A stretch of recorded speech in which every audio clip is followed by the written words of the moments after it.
The Council's arrogance, the grand chamber of the Galaxy Council, stretched wider than any city on Earth.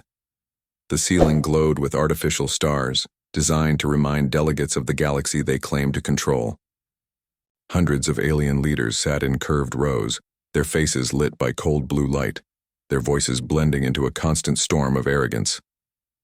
At the center, the High Speaker, a creature with glassy skin that shimmered with colors, raised a hand. The chamber fell quiet. "Earth has ignored our summons," the High Speaker said, its voice sharp and echoing. "For cycles we have demanded their surrender, and for cycles they remain defiant. This species believes it can reject the will of the Council." Laughter rippled through the chamber.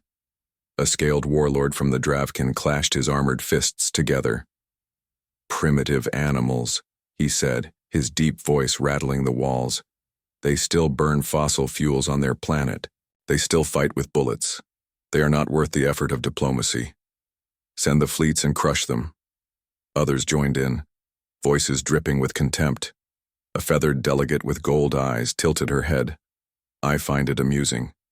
Humans truly believe they are free, but when the fleets come, their cities will fall in ours. The galaxy will finally learn that disobedience is death."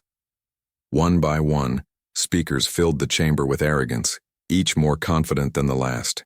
They painted Earth as a stubborn child, dangerous only in its refusal to obey, not in any real strength. And yet, in the shadows of the chamber, a few delegates did not laugh. An elder from the Tyrellin Alliance leaned forward, his pale eyes narrowing. He spoke slowly, almost whispering, but the words carried across the silence. "You mock them, but you do not understand them. This species has survived wars that burned their world. They have rebuilt after destroying themselves. They adapt faster than most of you can imagine. You may be underestimating them." The chamber erupted with scornful laughter again. The High Speaker slammed its hand against the podium. "Enough of this fear. They are nothing. They are dust. If they do not bend, we will make them break." The arrogance filled the chamber, like smoke, thick and choking. But beneath the noise, something darker was stirring. A transmission alert flickered across the Council's main screen. The room dimmed, and a new set of readings appeared in the air, data from deep space probes surrounding Earth. The Council members leaned forward, expecting evidence of weakness. Instead, they saw silence. No response, no communications, no signals of surrender. Only silence. The High Speaker clicked its glassy jaws. "They ignore us still. Perhaps they are afraid. Perhaps they know what comes." But then, another data stream appeared. Energy signatures. Strange, pulsing patterns around Earth's orbit. They were faint, but not natural. Unknown satellites, cloaked installations, strange arrays stretching from orbit toward the surface. A murmur ran through the chamber. "What is this?" asked the feathered delegate, her golden eyes narrowing. "Those are not Council-registered systems," the Dravkin warlord snarled. "Cheap human toys. Scrap metal floating in space. They think they can frighten us with shadows." But the elder from the Tyrellin leaned even closer. "No, those are not shadows.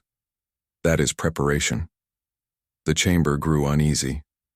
Delegates shifted in their seats.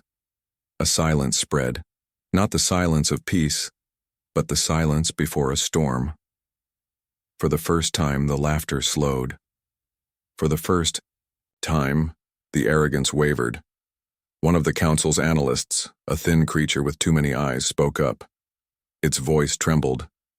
"The readings show power levels far above standard Earth technology. Unknown energy, unknown design." The chamber froze. The High Speaker bared its teeth. "Impossible. They cannot have such technology. They are primitives." But the screens did not lie. Faint signals, like heartbeat rhythms, pulsed again and again. And with each pulse, the air in the chamber seemed heavier. The elder's voice broke the silence one last time. "You see? You sit here in arrogance, you laugh at humans, but they are not laughing, they are building. And one day soon, you will learn what they have been building for."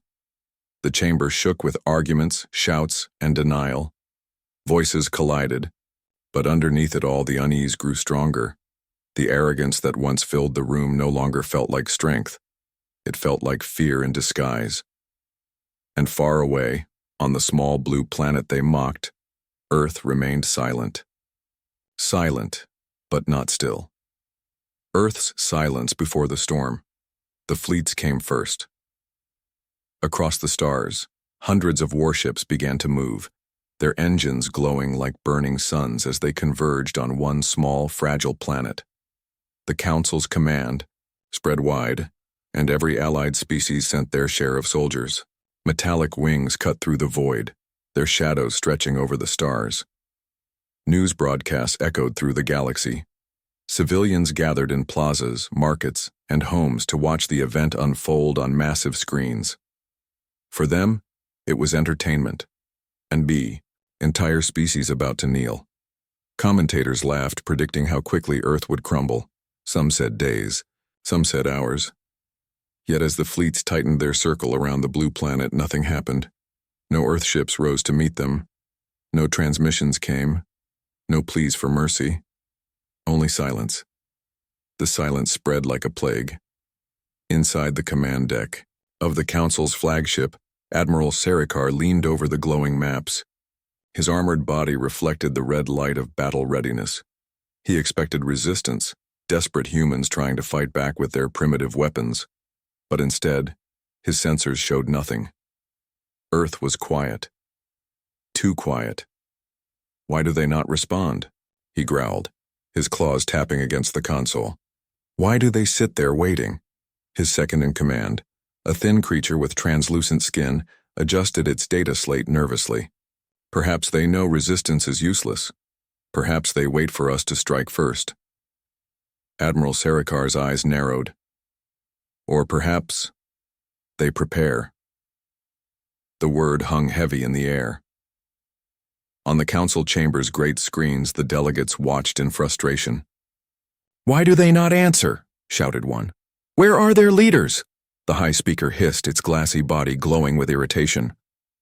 "They mock us with their silence. If they will not speak, we will make them speak. Begin the first phase. Target their satellites, strip their skies." Orders flew. Weapons charged. Across the orbit of Earth, alien warships fired beams of light, striking down satellites one after another. Metal debris rained into the atmosphere, streaking across the night sky like falling stars. On Earth, people watched from rooftops as their skies burned. Families gathered, silent and afraid, yet strangely calm. Governments did not speak.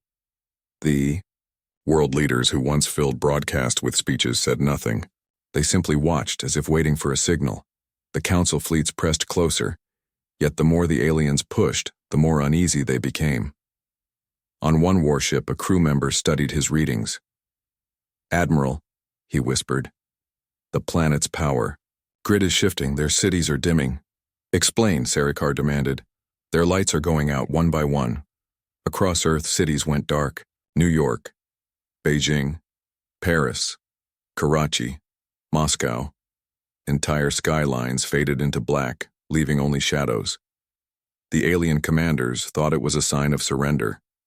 They laughed, saying humans were shutting down in fear. But Admiral Sarikar did not laugh. He felt something else, something crawling down his armored spine. "No, this is not fear. This is concealment." Back in the council chamber, confusion turned to unease. "Why would they turn off their power?" asked one delegate. "Why darken their own cities?" No one had an answer. Then, in the black skies above Earth, the first sign appeared.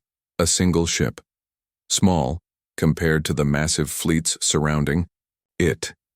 Its hull was dark, almost invisible, like it was carved from shadow. No signals. No identification codes. It drifted slowly from Earth's orbit, silent as death. Laughter filled the council chamber again.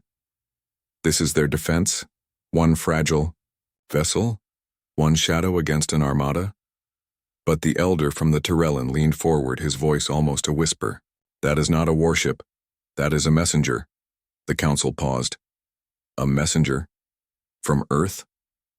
On the flagship, Admiral Sarikar ordered the shadow ship scanned. His crew obeyed, but their instruments failed. The readings scrambled. The ship reflected nothing. It was as if it didn't exist. The messenger drifted closer to the alien fleet, silent, unarmed, or so it seemed. "Destroy it," Sarikar ordered, his voice low.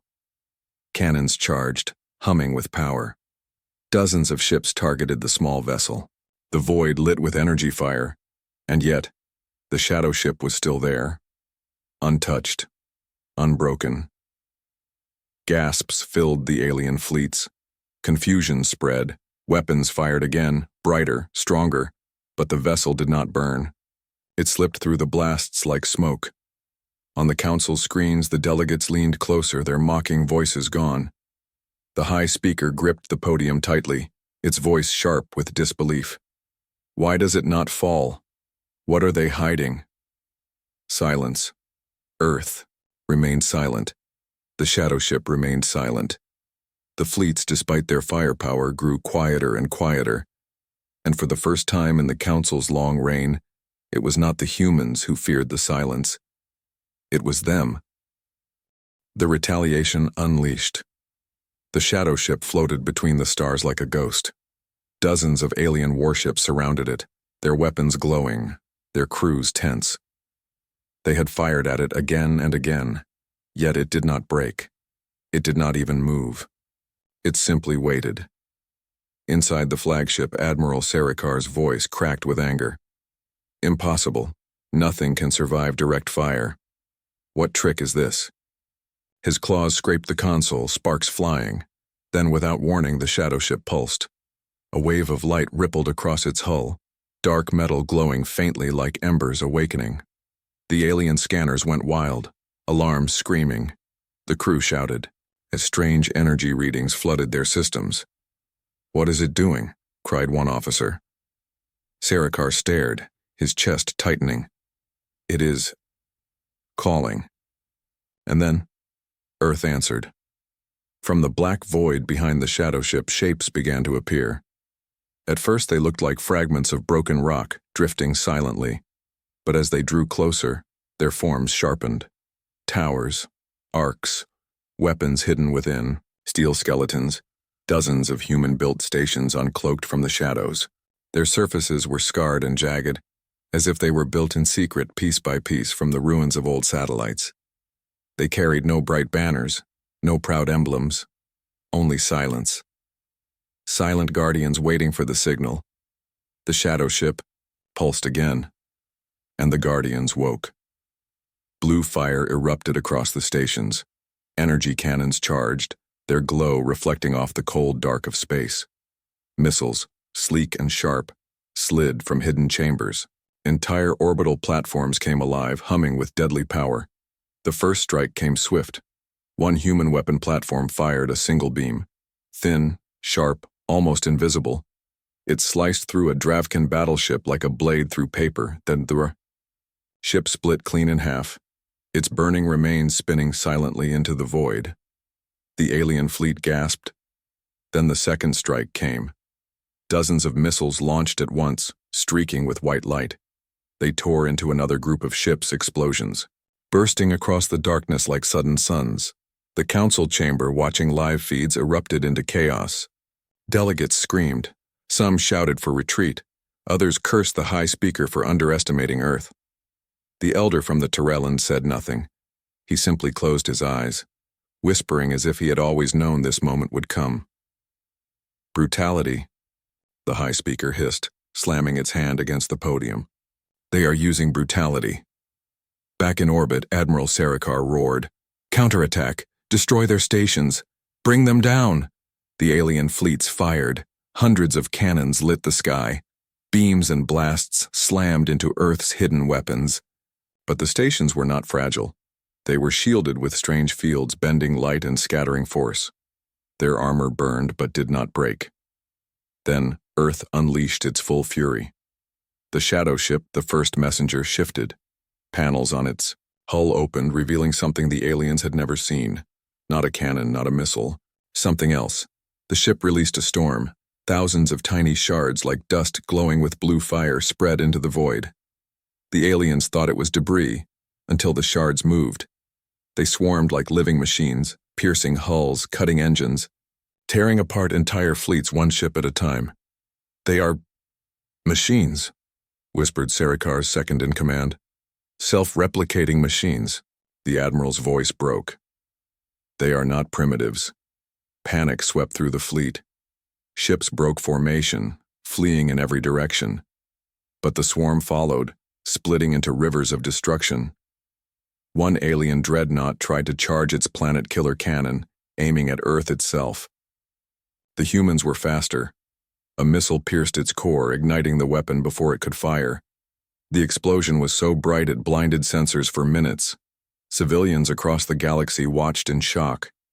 They had gathered expecting to see Earth crushed, but instead they watched alien fleets burn. Broadcasts showed endless fire in orbit, council armadas reduced to twisted wreckage. Back in the chamber, silence fell. The high speaker trembled, its glassy skin flickering uncontrollably. This cannot be. They were weak. They were primitive." The elder finally opened his eyes. "No, they were patient. And patience is always more dangerous than arrogance." One by one, alien ships exploded. Others fled. In less than an hour, what had been the most powerful armada in the galaxy was nothing but smoke and ash. Earth did not cheer. Earth did not broadcast victory. They stayed silent, and that silence was louder than any war cry.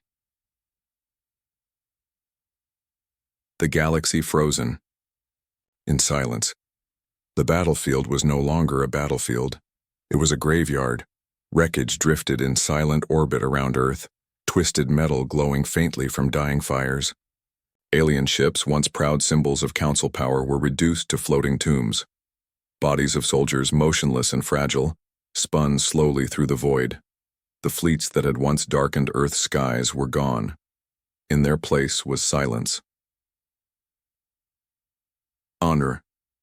Earth, the people stood in darkness, their cities still dimmed. They did not cheer. They did not light their streets again. They only watched the skies as if knowing the world beyond was finally seeing them for what they truly were. Across the galaxy, screens that once showed confident broadcasts now flickered with horror. Entire plazas of civilians stared in disbelief. The same voices that had laughed at Earth now whispered in fear. Children asked their parents why the council ships were burning. No one had answers. In the grand chamber, the silence was suffocating. The high speaker's body shook, its glassy skin fractured with cracks. For the first time in centuries, it could not find words. Delegates stared at the main screen, which still showed Earth's orbit. The shadow ship was there, floating calmly, untouched. Around it, the human platforms glowed faintly, their weapons cooling after the slaughter. No signals, no speeches, no demands, just silence. A feathered delegate's voice broke the quiet. It was soft, almost trembling. What are they waiting for?" The elder from the Tyrellin answered, his voice steady, carrying through the chamber like a knife through air.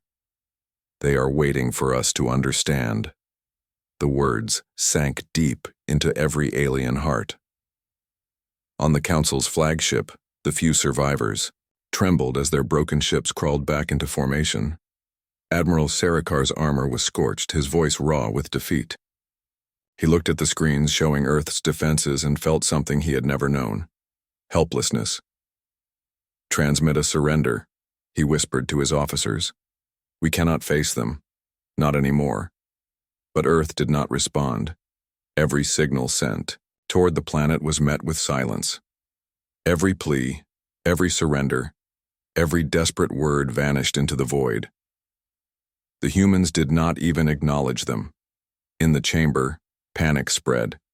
Some delegates demanded immediate retaliation, screaming that Earth must be crushed before they grew stronger. Others begged for peace, their voices shaking, desperate not to provoke another strike. The high speaker finally forced words through its cracked body. "They cannot be allowed to continue this. If we show weakness, the galaxy will collapse into chaos. We must." The screens interrupted. For the first time, Earth spoke. A single transmission appeared, broadcast across the entire galaxy. The image was simple: a black screen with a white symbol. No human face, no leader, no council. Only a voice, calm, cold, unshaking. You brought war to our skies. You mocked us. You believed we would fall. Now you understand. The chamber froze. The voice continued, every word sinking like a blade. We do not seek conquest. We do not seek your worlds. But hear this. If you ever raise arms against Earth again, there will be no council, no fleets, no survivors. There will only be silence. The transmission ended. Silence filled the chamber again, heavier than before. Not a single delegate moved. Not a single voice dared to speak.